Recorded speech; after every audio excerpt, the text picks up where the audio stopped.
اپنے دور خلافت میں عمر بن عبدالعزیز ایک دن ممبر پر تقریر میں مشغول تھے۔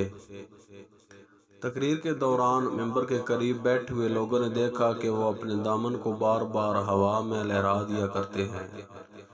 یہ دیکھ کر مجمع میں بیٹھے ہوئے تمام لوگ بہت حیران ہوئے اور ان کی سمجھ میں نہ آیا کہ آخر معاملہ کیا ہے۔ چنانچہ لوگوں نے دل ہی دل میں سوال کرنا شروع کیا کہ آخر کیا وجہ ہے کہ تقریر کے دوران خلیفہ اپنے دامن کو بار بار ہوا میں حرکت دے رہے ہیں۔